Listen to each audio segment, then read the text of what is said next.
이게 무슨 일이냐? 바보 부부한테서 천재가 태어나다니. 한양의 대재앙마저 무릎을 꿇게 만든 5살 아이.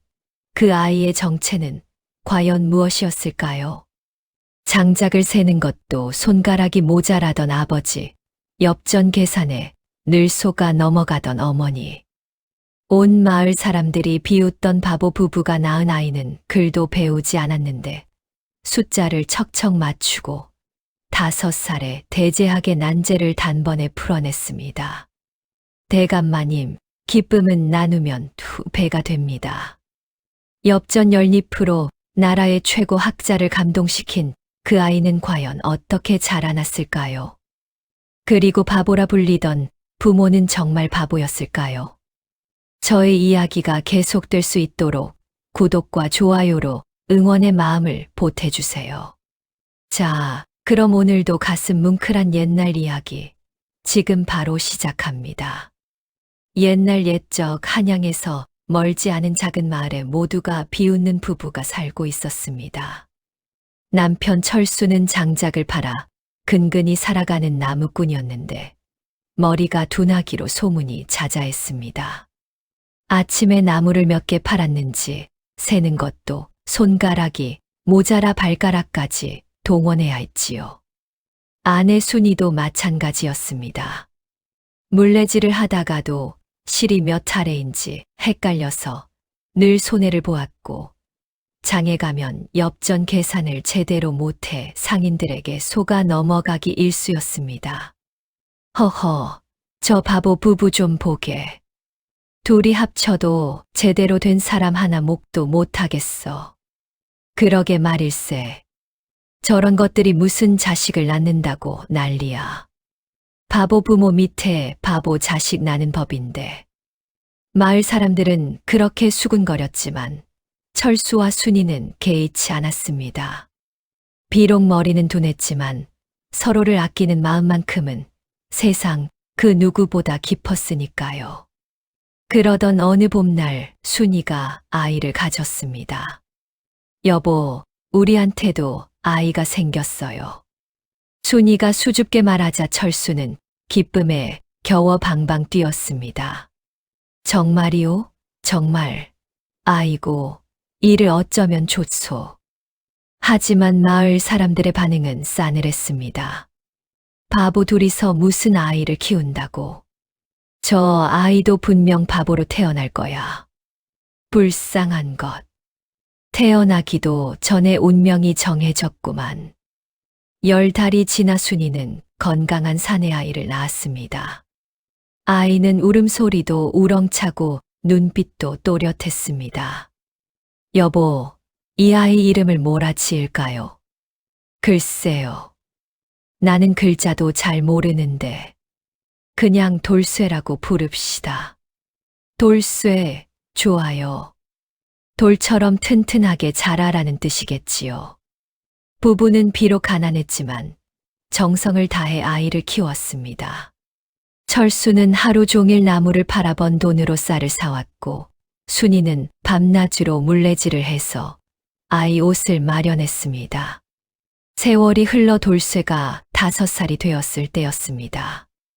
어느 날 철수가 장에서 돌아오는 길이었습니다. 그런데 오늘따라 계산이 영 맞지 않았습니다. 이상하네. 나무 10개를 팔았는데 엽전이 왜 이것밖에 안 되지? 철수는 바닥에 주저앉아 엽전을 세고 또 세었습니다. 하지만 도무지 맞지 않았습니다. 그때였습니다. 5살 난 돌쇠가 아버지 곁으로 다가왔습니다. 아버지, 무엇을 그렇게 고민하세요? 아, 돌쇠야. 아버지가 나무 10개를 팔았는데 돈이 제대로 된 것 같지가 않구나. 돌쇠는 아버지의 손에 있는 엽전을 쓱 훑어보더니 말했습니다. 아버지, 나무 1개의 엽전 3잎씩이니까 모두 30잎이어야 해요. 그런데 지금 24잎밖에 없으니 6잎이 모자라네요. 철수는 깜짝 놀라 아들을 바라보았습니다. 뭐라고? 돌쇠야, 내가 어떻게 그걸 알았느냐? 그냥 보면 알 수 있어요, 아버지. 철수는 황급히 장으로 달려가 엽전을 더 받아왔습니다. 과연 돌쇠의 말이 맞았습니다. 여보, 큰일 났소. 우리 돌쇠가 글도 안 배웠는데 숫자를 척척 맞춰요. 순이도 놀라 아이를 바라보았습니다. 정말이에요. 그럼 한번 시험해 봅시다. 순이는 실타래를 꺼내 돌쇠에게 보여주었습니다. 돌쇠야, 이게 몇 타래인지 세어볼래? 돌쇠는 잠깐 바라보더니 대답했습니다. 7타래요, 어머니. 순이가 직접 세어보니 정확히 7타래였습니다. 부부는 서로 얼굴을 마주보며 눈물을 흘렸습니다. 여보, 우리 같은 바보 부부한테 이런 똑똑한 아이가 생기다니. 하늘이 우리를 불쌍히 여기셨나 봅니다. 하지만 마을 사람들은 여전히 믿지 않았습니다. 바보 부부가 천재를 낳았다고 말도 안 되는 소리. 분명 어디선가 주워온 아이겠지. 그러던 어느 날 마을에 큰 소동이 벌어졌습니다. 한양에서 높으신 관리가 이 지방을 순찰하러 온다는 소식이 들려왔습니다. 그것도 대제학 어른이 직접 오신다는 것이었습니다. 마을 사람들은 부산을 떨며 길을 청소하고 집을 단장했습니다. 사흘 뒤 과연 화려한 행차가 마을에 들어섰습니다. 가마 안에서 내린 이는 60이 넘어 보이는 노학자였습니다. 백발의 긴 수염을 기른 그는 자애로운 얼굴을 하고 있었지만 눈빛만큼은 예리하기 그지없었습니다. 이곳이 바로 그 유명한 바보 부부가 사는 마을이라 들었소. 대제학의 말에 마을 사람들이 웅성거렸습니다. 대감마님, 그 부부는 참으로 어리석기 그지없사옵니다. 맞습니다. 둘이 합쳐도 제대로 된 사람 하나 몫을 못합니다. 대제학은 고개를 끄덕이더니 말했습니다. 그렇다면 그 부부를 한번 불러보시오. 내가 직접 확인해 보겠소. 잠시 뒤 철수와 순이가 떨리는 몸으로 대제학 앞에 섰습니다. 소인들이 대감마님을 뵙겠습니다. 대제학은 두 사람을 위아래로 훑어보더니 물었습니다. 그대들이 그 유명한 바보 부부라 하던데 과연 그러한가? 철수가 고개를 조아리며 대답했습니다. 죄송하옵니다, 대감마님. 저희는 머리가 둔하여 세상 물정을 잘 모릅니다. 허허, 그렇다면 하나 물어보겠소. 여기 엽전 10잎이 있소. 이것으로 나를 기쁘게 할 수 있겠소? 철수와 순이는 당황했습니다. 엽전 10잎으로 무엇을 할 수 있단 말입니까? 두 사람이 쩔쩔매고 있을 때였습니다. 옆에서 지켜보던 돌쇠가 조용히 앞으로 나섰습니다. 대감마님, 제가 한번 해보겠습니다. 대제학의 눈빛이 빛났습니다. 오, 이 꼬마가 누구냐? 저는 이 부부의 아들 돌쇠라고 합니다. 허허, 바보 부부의 아들이라. 좋다. 그럼 내가 한번 해보거라. 돌쇠는 엽전 10잎을 받아들고 마을 어귀로 달려갔습니다. 그리고 얼마 뒤 무언가를 가득 안고 돌아왔습니다. 그것은 색색의 예쁜 꽃들이었습니다. 대감마님, 이 꽃들을 드리옵니다. 대제학은 꽃을 받아들고 향기를 맡았습니다. 얼굴에 미소가 번졌습니다. 허허, 기특하구나. 엽전으로 이렇게 아름다운 것을 살 줄 아는구나. 그런데 돌쇠는 거기서 멈추지 않았습니다. 대감마님, 이 꽃은 마을 입구 꽃장수 할머니께 샀습니다. 할머니는 홀로 사시는데 요즘 장사가 안 되어 끼니를 거르신다고 합니다. 제가 꽃을 사니 할머니께서 무척 기뻐하셨습니다. 대제학의 눈빛이 더욱 깊어졌습니다. 그래, 그럼 너는 나를 기쁘게 하면서 동시에 할머니도 기쁘게 한 것이로구나. 예, 대감마님. 기쁨은 나누면 두 배가 된다고 들었습니다. 대제학은 잠시 말없이 돌쇠를 바라보았습니다. 그러더니 갑자기 큰 소리로 웃었습니다.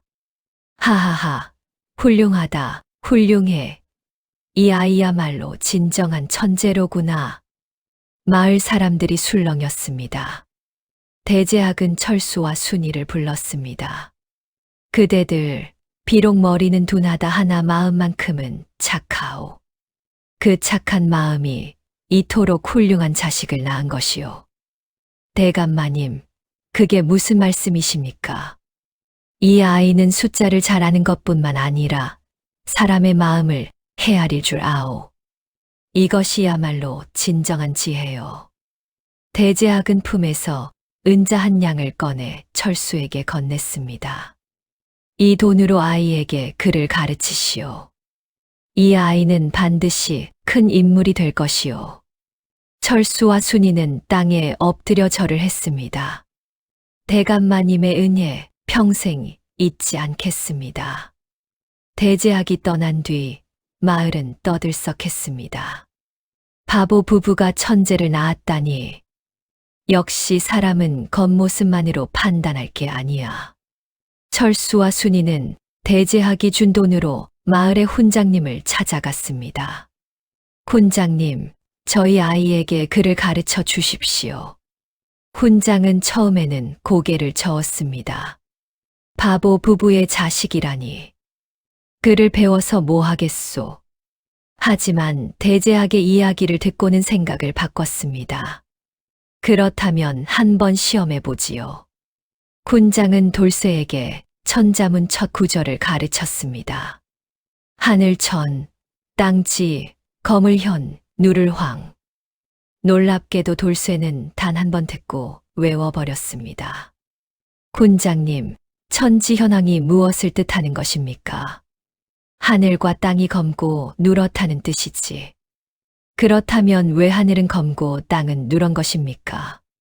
훈장은 깜짝 놀랐습니다. 글자를 배우면서 동시에 그 뜻까지 묻는 아이는 처음이었습니다.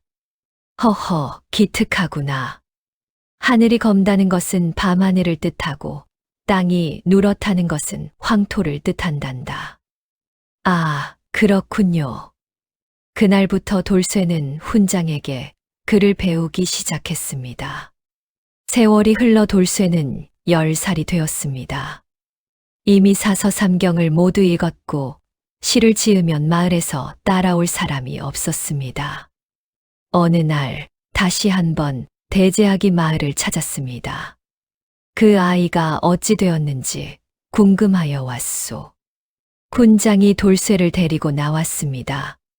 대감마님, 이 아이는 이미 제가 가르칠 것이 없습니다. 한양으로 데려가 주십시오. 대제학은 돌쇠를 시험해 보았습니다.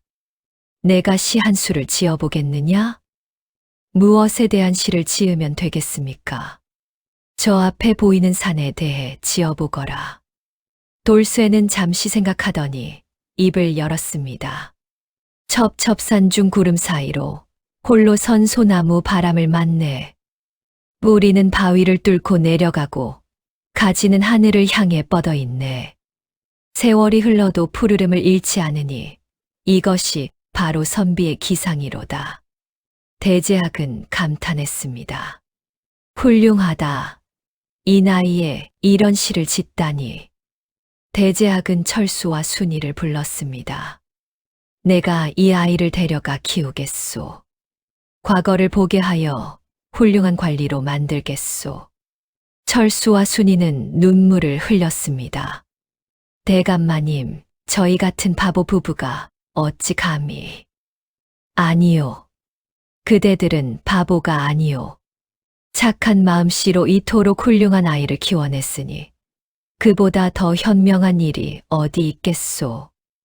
돌쇠는 대제학을 따라 한양으로 갔습니다. 그리고 몇 년 뒤 과거의 장원급제하여 나라의 기둥이 되었습니다. 돌쇠는 높은 벼슬에 올라서도 부모를 잊지 않았습니다. 철수와 순이를 한양으로 모셔와 좋은 집에서 편히 살게 했습니다. 아버지, 어머니, 그동안 고생 많으셨습니다. 아니다, 돌쇠야. 우리는 내가 이렇게 훌륭하게 자라준 것만으로도 행복하단다. 돌쇠는 부모에게 말했습니다. 세상 사람들은 아버지와 어머니를 바보라고 했습니다. 하지만 저는 압니다. 진정한 지혜는 머리가 아니라 마음에서 나온다는 것을요. 아버지와 어머니는 비록 그를 몰랐지만 사랑으로 저를 키워주셨습니다. 그 사랑이 저를 이 자리까지 오게 했습니다. 철수와 순이는 눈물을 흘렸습니다. 그날 이후 마을 사람들은 더 이상 그들을 바보 부부라 부르지 않았습니다. 대신 이렇게 불렀습니다. 천재를 낳은 복 많은 부부. 세월이 흘러 돌쇠는 대제학이 되었습니다. 그가 쓴 글은 온 나라에 퍼졌고 그의 정책은 백성을 편안하게 했습니다. 어느 날 임금이 돌쇠를 불러 물었습니다. 경의 지혜는 어디서 비롯된 것이오? 돌쇠는 공손히 대답했습니다. 폐하, 제 지혜는 부모님께서 물려주신 것입니다. 그대의 부모는 바보였다 들었는데. 그렇습니다, 폐하. 하지만 그분들은 진정한 지혜를 가지고 계셨습니다. 그것이 무엇이오? 사랑입니다, 폐하. 사랑으로 자식을 키우는 것, 그것이야말로 세상에서 가장 큰 지혜입니다. 임금은 고개를 끄덕였습니다.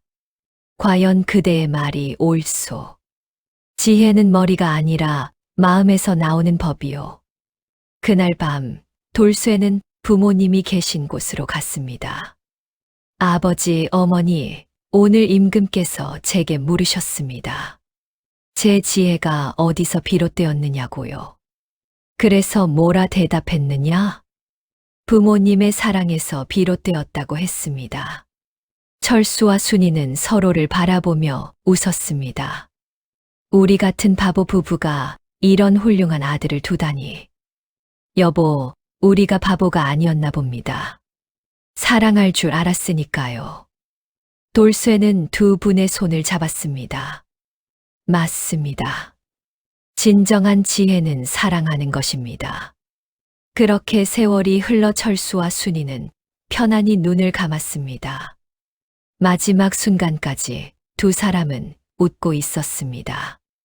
돌쇠는 부모님의 묘소 앞에 비석을 세웠습니다. 거기에는 이렇게 적혀 있었습니다.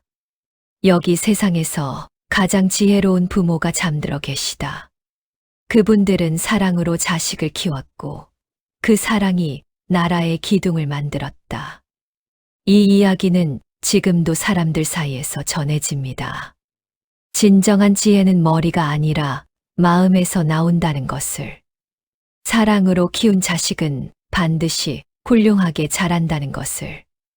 그리고 세상이 바보라 부르는 사람도 자신만의 지혜를 가지고 있다는 것을 말입니다. 여러분, 이 이야기가 재미있으셨다면 구독과 좋아요를 부탁드립니다. 다음에도 더 좋은 이야기로 찾아뵙겠습니다.